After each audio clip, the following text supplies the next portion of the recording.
Hello दोस्तों, आपका स्वागत है इस YouTube चैनल में। आज ITI में लगने वाली वर्कशॉप एंड कैलकुलेशन की प्रैक्टिस आज हम करेंगे। ये फर्स्ट क्लास है आपकी। पहला क्वेश्चन है आपका, what are the two classification of system of units? इकाइयों की प्रणाली के दो प्रकार कौन से हैं? पहला ऑप्शन है ब्रिटिश और मीट्रिक, दूसरा ऑप्शन है गुरुत्वाकर्षण और गैर गुरुत्वाकर्षण, तीसरा है मौलिक और व्युत्पन्न, और चौथा ऑप्शन क्या है? मौद्रिक मौद्रिक और इंटरनेशनल। तो इसका जो आंसर होगा ऑप्शन नंबर सी होगा। Option number C answer. ये क्या होती हैं मौलिक और व्युत्पन्न? नेक्स्ट पेज में हम समझेंगे। जिन राशियों के अभिव्यक्ति के लिए हमें भौतिक अन्य भौतिक राशियों पर निर्भर न होकर पूर्णतः स्वतंत्र होती हैं, वो क्या कहलाती हैं? मूल राशियां होती हैं। ठीक है, मूल राशियां 7 प्रकार की होती हैं, जैसे लंबाई, द्रव्यमान, समय, है ना, ताप, ये सारी 7 प्रकार की होती हैं। और व्युत्पन्न राशियां क्या होती हैं? वो राशियां होती हैं, है ना, मूल राशियों की सहायता से जो व्यक्त की जाती हैं, वो क्या कहलाती हैं? व्युत्पन्न राशियां कहलाती हैं। जैसे चाल, क्षेत्रफल, आयतन, कार्य, ऊर्जा, ये सभी चीजें जो होती हैं तो वो व्युत्पन्न राशियों में आती हैं। नेक्स्ट क्वेश्चन, इनमें से मूलभूत इकाइयां कौन कौन सी हैं? तो इसके पहले, इस क्वेश्चन को करने से पहले हम लोग मूलभूत राशियां जान लेंगे कितनी होती हैं। अभी इसके पहले ही बता चुके हैं 7 होती हैं। कौन कौन सी होती है इसको आप देख लेंगे। पहला है लंबाई, दूसरे नंबर पे द्रव्यमान, तीसरा होता है समय, चौथा ताप, पांचवा विद्युत धारा, छठवां ज्योति तीव्रता, और पदार्थ की मात्रा या परिमाण होता है। लंबाई का मात्रा क्या होता है? मीटर, और इसे हम स्मॉल एम से व्यक्त करते हैं। द्रव्यमान का मात्रा किलोग्राम होता है, इसे केजी से व्यक्त करते हैं। समय का मात्रक सेकंड होता है, और हम इसे स्मॉल एस से व्यक्त करते हैं। ताप का मात्रक क्या होता है? केल्विन, इसे हम कैपिटल के से व्यक्त करेंगे। विद्युत धारा का मात्रक क्या होता है? एम्पियर, इसे हम कैपिटल ए से व्यक्त करते हैं। ज्योति तीव्रता, इसका मात्रक क्या होता है? कैंडेला, इसे सीडी से व्यक्त किया जाता है। और पदार्थ का परिमाण क्या होता है? ये मोल होता है, इसे एमओएल से व्यक्त करते हैं। इस प्रकार की क्या होती हैं? 7 मूल राशियां होती हैं। संपूरक राशियां भी 2 होती हैं, है ना, कोण और घनकोण का मात्रक। तो संपूरक राशियां यहां पर नहीं पूछा गया है, तो इसलिए इसके बारे में नहीं चर्चा करेंगे। इस क्वेश्चन का आंसर क्या हो जाएगा? ऑप्शन नंबर ए लंबाई, द्रव्यमान, आयतन। आयतन तो होता नहीं है। लंबाई, द्रव्यमान, समय, ये होता है। ऑप्शन नंबर क्या होगा इसका? B. Option number B right है। ठीक, अगला क्वेश्चन, एमकेएस प्रणाली में एम अक्षर क्या दर्शाता है? तो इस एमकेएस के बारे में जान जाएंगे कि एमकेएस होता क्या है। एमकेएस में एम क्या दर्शाता है? एम लंबाई के मात्रक को दर्शाता है। एम ये लंबाई की मात्रा को दर्शाएगा। के किसको दर्शाएगा? द्रव्यमान की मात्रा को। और यस क्या दर्शाएगा? समय की मात्रा को दर्शाता है। तो लंबाई का मात्रा क्या होता है? लंबाई का मात्रा क्या होता है? मीटर, इसलिए हम एम से व्यक्त करेंगे, है ना, मीटर। और द्रव्यमान का मात्रा किलोग्राम होता है, और समय का मात्रा क्या होता है? सेकेंड होता है। ठीक है, तो हम लोग को एम पूछा गया है, तो लंबाई का मात्रा क्या होगा? एम। एम मतलब मीटर। तो ऑप्शन नंबर क्या हो जाएगा? बी आंसर हो जाएगा। ठीक है, अगला नेक्स्ट क्वेश्चन, 1 इंच में कितने एमएम होते हैं? तो 1 इंच में कितने एमएम होते हैं? 25.4 एमएम।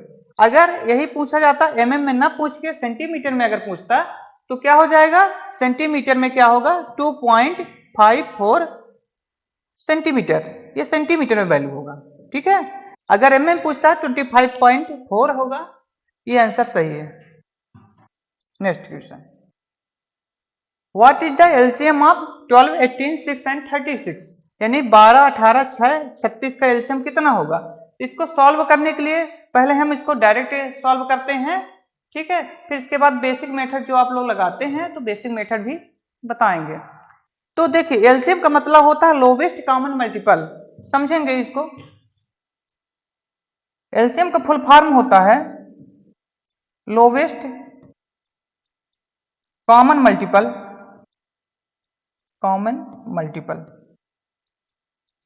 लोवेस्ट कॉमन मल्टीपल, यानी एलसीएम का मतलब होता है लोवेस्ट कॉमन मल्टीपल, यानी वह छोटा से छोटा वैल्यू जो सभी से कट जाए। तो हम देखेंगे इसमें ऑप्शन ऐसा कौन सा ऑप्शन है, देखेंगे पहला नंबर पे देखेंगे, है ना 12, 12 से ये क्या सभी कट जाएंगे, 12 नहीं कटेगा, 12 से 12 कट जाएगा, 18 नहीं कटेगा, तो इसलिए ऑप्शन नंबर 1 नहीं होगा। 18 से देखेंगे, है ना, तो 18 से ये कट जाएगा, है ना, तो इसका क्या हो जाएगा, 18 से कट जाएगा, लेकिन ये सारे नहीं कटेंगे। 36 से देखेंगे तो 12 से भी 36 कटे, 18 से भी कट जाएगा, 6 से भी कट जाएगा और 36 से भी कट जाएगा, इसलिए क्या होगा इसका आंसर ऑप्शन नंबर सी होगा 36। और जो हम लोग बेसिक लगाते हैं गुणनखंड विधि से लगाते हैं, तो उसको भी हम लोग चेक कर लेंगे। देखिएगा गुणनखंड विधि से कैसे करते हैं, जो बेसिक मेथड होता है, बेसिक मेथड कैसे करेंगे, 12 लिखेंगे, 18 लिखेंगे, 6 लिखेंगे और 36 लिखेंगे। ठीक है, अब कैसे भाग देते हैं, जैसे 2 से भाग दिए, 2 छक्का 12 हो गया, है ना, 2 का 18 में भाग दिए 9 बार गया, है ना, 2 के 6 में भाग दिए कितने बार जाएगा, 3 बार जाएगा, 2 के 36 भाग देंगे तो कितने बार जाएगा, 18 बार जाएगा। इसी प्रकार 2 का 3 में 6 में भाग देंगे 3 आएगा, है ना, 9 उत्तर आएगा, 3 आया, 2 का 18 में भाग देंगे 9 आ गया, है ना। फिर 3 से डायरेक्ट कटेगा, 3 1 जा 3 3 जा, ये 1 बार जाएगा, है ना, 3 3 जा 9, अब क्या हो जाएगा 3 1 1 1 1, कितना आंसर हो 3, है ना, 3 3 जा 9 9 2 जा 18 36, ऑप्शन नंबर सी आंसर हो जाएगा। ठीक है, इस प्रकार करेंगे। अगला क्वेश्चन 18, 42 और 24 का एचसीएफ क्या है, इसको निकालने के लिए एक तरीका गुणनखंड विधि है ना। 18 को जैसे निकालना है तो इसे पेयर्स बनते हैं, जैसे 2 9 जा 18, 2 से नहीं कटेगा, 3 से कटेगा, 3 3 जा 9, 3 1 जा 3। इसी प्रकार 42 का करेंगे तो कितने बार जाएगा, 2 से, 21 दूना 42, 3 7 21, 7 एकम 7 हो। इसी प्रकार करेंगे 24 का, देखेंगे कितना हो जाएगा, 12 2 छक्का 12, 2 तिहाई 6 और 3 एकम 3। अब इसमें समझेंगे, इस प्रकार अलग अलग कर लेते हैं। अब देखते हैं तीनों में कॉमन क्या है, तो कॉमन में क्या है, 2 और 3 का पेयर इसमें भी है, 2 और 3 पेयर इसमें भी है और 2 और 3 का पेयर इसमें भी है, तो क्या हो जाएगा 2 × 3 6, क्या आंसर हो जाएगा, जो तीनों पेयर्स कॉमन होते हैं वही क्या हो जाएगा आंसर, 2 × 3 6, ऑप्शन नंबर क्या हो जाएगा B, option number B answer. Next question, दिए गए भिन्न में अनुचित भिन्न कौन सा है। अनुचित भिन्न दो प्रकार की होती हैं, उचित और अनुचित भिन्न। उचित भिन्न क्या होती है इसके बारे में हम समझेंगे, देखिएगा उचित भिन्न, उचित भिन्न, उचित भिन्न और अनुचित भिन्न, अनुचित भिन्न के बारे में चर्चा करेंगे। उचित भिन्न में क्या होता है, अंश का जो मान होता है, अंश का जो मान होता है हर के मान से क्या होता है कम होता है, और अनुचित में क्या होता है, अंश का जो मान होता है हर के मान से क्या होता है ज्यादा होता है। एग्जाम्पल्स में उचित के एग्जाम्पल जैसे 3/5, यहां पर समझ लेंगे खुद ही। इसमें देखेंगे क्या उचित निम्न में से कौन सी अनुचित भिन्न है ना। अनुचित भिन्न कौन है, अनुचित भिन्न क्या होती है, अंश का मान हर के मान से क्या होगा ज्यादा होगा, तो इसमें क्या है नहीं है, 5/7 अंश जो होता है कम है, इसमें भी नहीं होगा क्योंकि अंश का मान कम है, तो ऑप्शन नंबर क्या होगा सी आंसर हो जाएगा, अंश का मान ज्यादा है। ठीक है, तो ऑप्शन नंबर क्या हो जाएगा सी आंसर सही हो जाएगा। अगला 0.0000659 दशमलव भिन्न को साधारण भिन्न में बदलिए, तो हम लोग कैसे बदलेंगे इसको, 0.0000659 दशमलव के बाद जितने अंक होंगे, कितने अंक है 1 2 3 4 5 6 अंक है, तो उतने हम लोग क्या लगाएंगे, एक के बाद 0 लगा देंगे और वो आंसर हो जाएगा। जैसे इसका आंसर क्या होगा 659 अपान में कर देंगे, जितने अंक हैं उतने 0 लगेंगे, एक के बाद उतने ही 0 लगा देंगे। कितने 0 लगेंगे 1 2 3 4 5 और 6, 6 0 लगाने, 1 2 3 4 5 और 6, ये हो जाएगा आंसर। ऑप्शन नंबर कौन सा है, ऑप्शन नंबर कौन सा होगा 2 2 4 और 2 6, ऑप्शन नंबर क्या हो जाएगा डी आंसर हो जाएगा। ठीक है, नेक्स्ट क्वेश्चन, अगला क्वेश्चन है यदि किसी 225 मीटर लंबे तांबे के तार को 900 बराबर भागों में काटा जाए तो प्रत्येक भाग की लंबाई कितनी होगी।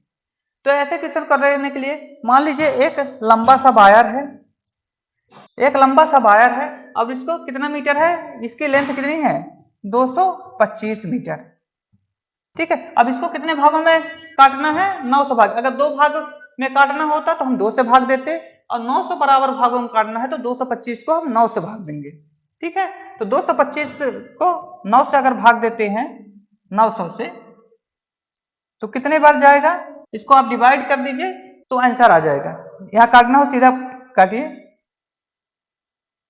5 से 5 चौको 20, 5 25 है ना, 5 एकम 5, 5 अठे 40, 5 9 45, 5 3 15 और 5 6 30, 9 एकम 9, 9 चौको 36, 1/4 यानी 1/4 का मतलब क्या होगा 0.25, 0.25 मीटर आंसर हो जाएगा। ऑप्शन नंबर बी इसका आंसर होगा। ठीक है, समझ में आ गया होगा। नेक्स्ट क्वेश्चन है 0.003 मल्टीप्लाई 0.5 का गुणनफल क्या होगा, है ना। इसको करने के लिए कुछ नहीं रहता, इसमें दशमलव में इस क्वेश्चन जैसे ये क्वेश्चन है 0.003 मल्टीप्लाई 0.5। इसको करने के लिए डायरेक्ट हम जो भी नंबर दिए होते हैं उसका मल्टीप्लाई सीधा कर देते हैं। 5 का 3 मल्टीप्लाई करें तो 15 आ गया, 15 आ गया। 15 के पहले आप जीरो लगा सकते कितने भी, कितने डिजिट बाद यहां पर देखेंगे कि वो एक डिजिट बाद सब पॉइंट्स लगा हुआ है, यहाँ पर कितने डिजिट बाद 3 डिजिट बाद पॉइंट्स लगा हुआ है, 3 डिजिट के बाद पॉइंट्स लगा हुआ है, तो 3 डिजिट ये हो गए, 1 डिजिट ये, 4 डिजिट बाद क्या लगेगा पॉइंट, 1 2 3 और 4, यहाँ पर क्या लगेगा पॉइंट्स लग जाएगा, तो 0.0015 ऑप्शन नंबर क्या हो जाएगा बी। ठीक, नेक्स्ट क्वेश्चन 529 का वर्गमूल क्या है। तो 529 का वर्गमूल कैसे निकालेंगे, 529 को ऐसे लिखेंगे, किससे डिवीजन मेथड करते, डिवीजन मेथड ज्यादा इजी होती है। तो पेयर्स बनाते हैं, पहले राइट साइड से पेयर बनाएंगे, 2 2 जा 4 आएगा, 5 में 4 माइनस करेंगे तो कितना आ जाएगा 1 आएगा, 2 9 रख देंगे, यहाँ 4 यहाँ 3 टाइम्स जाएगा, है ना, 3 3 जा 9 और यहाँ 3 4 जा 12, कितना हो जाएगा यहाँ क्रॉस हो जाएगा 23 क्या हो जाएगा आंसर। तो ऑप्शन नंबर क्या होता है बी, इसका आंसर हो जाएगा। नेक्स्ट क्वेश्चन 40 किलोग्राम का 40 किलो का 8% कितना है, 40 किलो का 8% कितना है। तो इसको सॉल्व करने के लिए देखिए 40 किलो लिखा है तो 40 लिख देंगे, का मतलब होता है मल्टीप्लाई, 8% मतलब क्या होगा 8/100। एक चीज समझेंगे, अगर कोई भी परसेंटेज लिखा हुआ, परसेंटेज का मतलब होता है 100वां भाग, यानी 1/100 होता है, तो 8% तो 8/100 होगा। अब कट कर देंगे, 2 दूनी 4, 2 पंचे 10, है ना, 8 दूनी 16/5, कितना हो जाएगा 5, 16/5 यानी 5 तिहाई 15, अब एक बचत 5 दूनी 10, 3.2 kg, क्या होगा आंसर ऑप्शन नंबर बी। ठीक है, नेक्स्ट क्वेश्चन यदि कुल लंबाई 2.75 मीटर हो, L1 और L2 का अनुपात 2:3 हो तो L2 का मान बताइए। चूंकि देखिएगा L1 और L2 चूंकि टोटल लंबाई कितनी है, L की जो वैल्यू है L1 और L2 दो हिस्सों में बटी है, तो L बराबर क्या होगा L1 और L2। L1 को हमने मान लिया, मान लीजिए L1 को कितना मानेंगे 2 रेशियो में है तो 2x मान लिया हमने, और L2 को क्या मानेंगे 3x, कितना हो जाएगा L कितना हो जाएगा 2 3 5x, यानी L कितना है, L कुल लंबाई कितनी है 2.75 इक्वल टू क्या हो जाएगा 2 और 3x, 2x प्लस 3x, कितना हो जाएगा 5x, बराबर कितना हो जाएगा 2.75। अब क्या करेंगे 5 से इसको भाग देंगे तो x की वैल्यू क्या हो जाएगी, 5 से भाग देंगे तो कितना हो जाएगा 0.5 से इसको भाग दीजिए तो कितना हो जाएगा 5 0 5 25, अब 2 बचेगा 0.55, ये x की वैल्यू हो गई, है ना। तो L2 की वैल्यू क्या है 3x है, तो 3 इंटू क्या करेंगे L2 कितना हो जाएगा 3 इंटू 0.55, कितना हो जाएगा आंसर 3 5 जा 15, 3 5 जा 15 1 16, है ना, तो 1.16 1.65 हो जाएगा आंसर। तो 1.65 ऑप्शन नंबर सी आंसर हो जाएगा। ठीक है, नेक्स्ट क्वेश्चन। यदि एक मैकेनिक को 8 मशीनों को असेंबल करने में 3 दिन लगते हैं तो उसे 64 मशीनों को असेंबल करने में कितने दिन लगेंगे? 8 मशीनों को असेंबल करने में, यानी बनाता है तो ये फार्मूला एक होता है, MDH फार्मूला होता है, M1 D1 H1 बटे W1 इक्वल टू होता है M2 D2 H2 अपान W2। M अगर मैन होते हैं तो M है ना, दिन होता है तो D, यश होता है घंटे होते हैं, जितने घंटे काम करते हो वहां पर लिखा जाता है। उसी प्रकार दूसरे पक्ष में भी ऐसे ही लिखा जाता है कि जिस जिसकी वैल्यू, यदि एक मैकेनिक को 8 मशीनों के असेंबल करें, यानी 8 मशीन असेंबल कर रहा है, यानी काम कर रहा है ना, तो कहाँ होगा ये 8 नीचे हो जाएगा। अब कितने दिन लगते हैं? 3 दिन। तो दिन कहाँ आएंगे? ऊपर आएंगे। 3 बटे कितना हो जाएगा? 8 इक्वल टू क्या हो जाएगा? 64 मशीनों को, 64 मशीन काम करेगा तो W नीचे आएगा। और कितने दिन लगेंगे, है ना, तो x यहां लिख देंगे। अब इसको क्रॉस मल्टीप्लाई करेंगे, इसका मल्टीप्लाई ऐसे, इसका मल्टीप्लाई, तो 8 का x में मल्टीप्लाई करेंगे तो कितना आ जाएगा? 8x आ जाएगा। 8x बराबर कितना हो जाएगा? 64 इंटू 3 हो जाएगा। तो x बराबर क्या हो जाएगा? क्या हो जाएगा x बराबर? 64 गुणे 3, यानी 8 से इसको डिवाइड कर देंगे तो 8 अठाए 64, 8 का 3 मल्टीप्लाई करेंगे 24 आएगा आंसर, है ना, 8 24। तो आंसर नंबर क्या हो जाएगा? सी, ऑप्शन नंबर सी। ठीक है, हाँ, यदि किसी कास्टिंग में तांबे का वजन 42.3 kg और टिन का वजन 2.7 kg है तो तांबे का परसेंट कितना होगा? तांबे का वजन इतना दिया है ना, और टिन का वजन कितना दिया है? 2.7 किलोग्राम। तो तांबे का परसेंटेज कितना होगा, है ना, किसी कास्टिक में। तो देखेंगे इसको सॉल्व करने के लिए क्या करेंगे, तांबे का वजन पूछा है, तांबे का परसेंट, तो हम टोटल करेंगे पहले। टोटल हमेशा जो वैल्यू आती है नीचे, अगर परसेंटेज निकालना है तो टोटल नीचे आएगा। तो टोटल कितना हो जाएगा? 42.3 और प्लस 2.7 कितना हो जाएगा? 45 हो जाएगा टोटल, है ना, 45 हो जाएगा। 7 10 है ना, 0 कैरी 1 2 2 4 1 5 45, है ना, ये टोटल हो जाएगा। तो परसेंट कैसे निकालेंगे? तो टोटल कितना होता है? नीचे होता है 45, और कितना दिया है? तांबे का वजन तो 42.3, तो कितना निकालना? परसेंटेज निकालना है, कापर का परसेंटेज निकालना है। कितना हो जाएगा?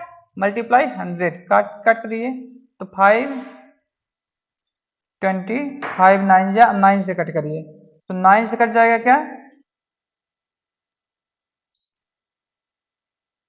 36 हो जाएगा। 4 9 7 63 4.7 मल्टीप्लाई कर दीजिए तो कितना हो जाएगा? 2 से 1 जा 47 दूना कितना होता है? 94 94, है ना, 0, तो 94, है ना, 94% आ जाएगा। ठीक है, तो ऑप्शन नंबर क्या हो जाएगा? बी, 94%। ठीक है, नेक्स्ट क्वेश्चन। ये बहुत अच्छे क्वेश्चन है। ठीक है, तो इसको समझेंगे। क्या दिया है इसमें? एक राइट एंगल दिया हुआ है ना, 90 डिग्री, समकोण त्रिभुज हिंदी में बोलते हैं क्या? समकोण त्रिभुज। ये जो एंगल होता है 90 डिग्री, उसके सामने वाली भुजा कर्ण होती है, और जो ये एंगल होता है इसके सामने वाली भुजा लंब होती है, और जो इन दोनों को जोड़ती है वो क्या कहलाती है? ये आधार कहलाती है। ठीक है, तो इसमें BC कितना दिया है? BC कितना है? 20 से C 15 सेंटीमीटर, ना समझ में आता होगा, है ना, और AC कितना दिया है? 9 सेंटीमीटर। ये कितना दिया? 9 सेंटीमीटर। तो हम लोगों को क्या बोला है? बेस ज्ञात करने को बोला है, इसको ज्ञात करना है, यानी x इसको मान लीजिए। तो यहाँ पर क्या होता है? पाइथागोरियन थ्योरम लगता है। तो पाइथागोरम क्या होता है? फार्मूला, कर्ण का वर्ग जो होता है, कर्ण का जो वर्ग होता है लंब के वर्ग प्लस आधार के वर्ग के योग के बराबर होता है। ठीक है, तो कर्ण क्या दिया है? 15 का वर्ग। कर्ण क्या है? 15, तो 15 का वर्ग निकालेंगे कितना आ जाएगा? 225 आ जाएगा। क्या आ जाएगा? 225। हम यहाँ डायरेक्ट कर लेंगे 225।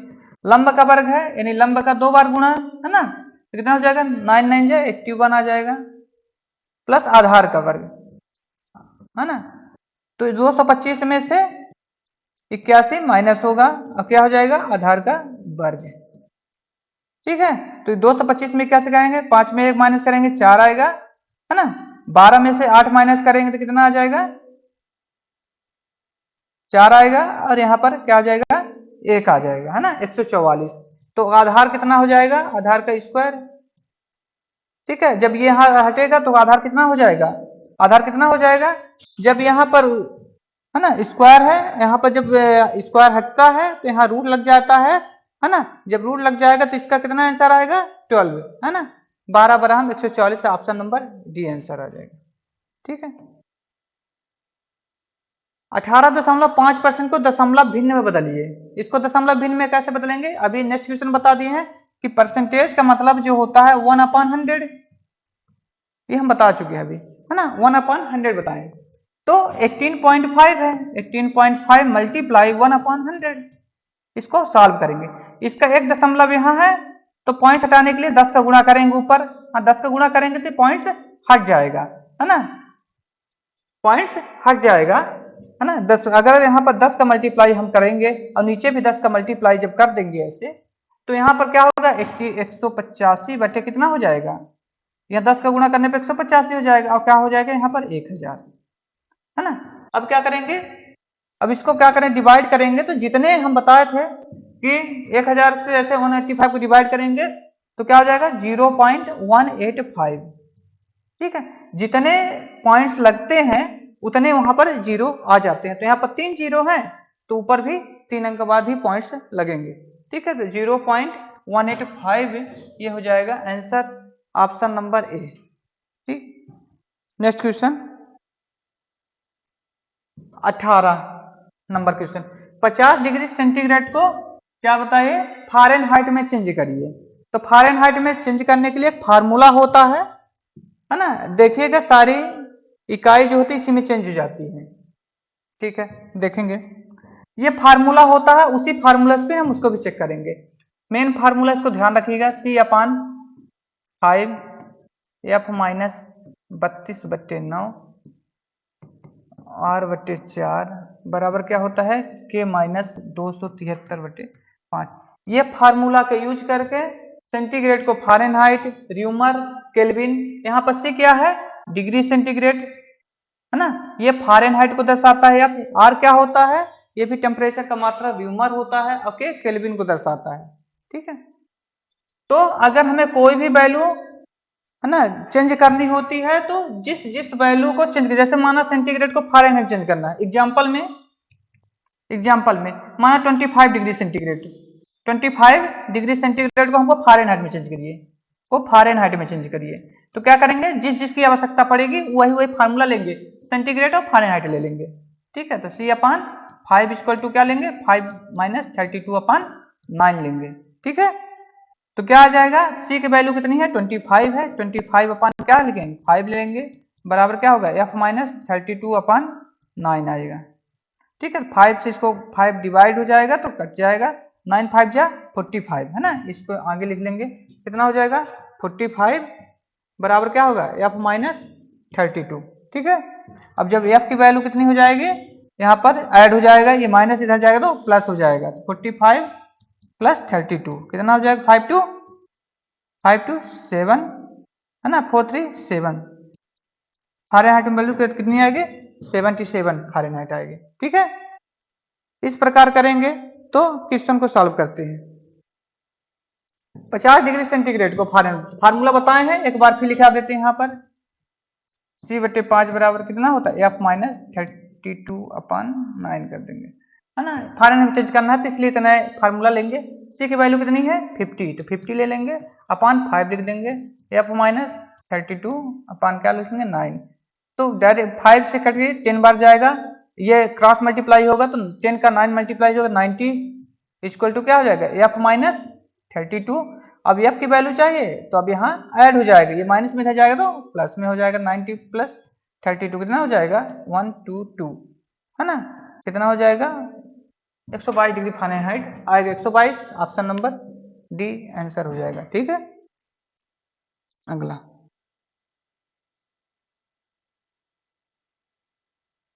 निम्न में से बल का मात्रा क्या होता है, तो बल क्या होता है, बल का मात्रा क्या होता है, सभी पढ़े होंगे, न्यूटन होता है। ठीक है, नेक्स्ट, निम्न में से वेग की इकाई क्या है, what is the unit for velocity, वेग की इकाई क्या है। तो वेग क्या होता है ना, विस्थापन बटे, विस्थापन की दर को वेग कहते हैं। तो वेग बराबर होता है विस्थापन बटे समय अंतराल, वेग बराबर होता है विस्थापन बटे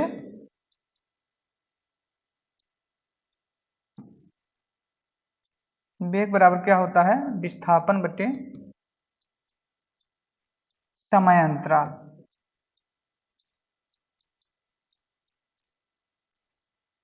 ठीक है, तो विस्थापन का मात्रा क्या होता है, मीटर, समय का मात्रा क्या होता है, सेकेंड, इसलिए इसका मात्रा क्या हो जाएगा, मीटर पर सेकेंड, ये हो जाएगा।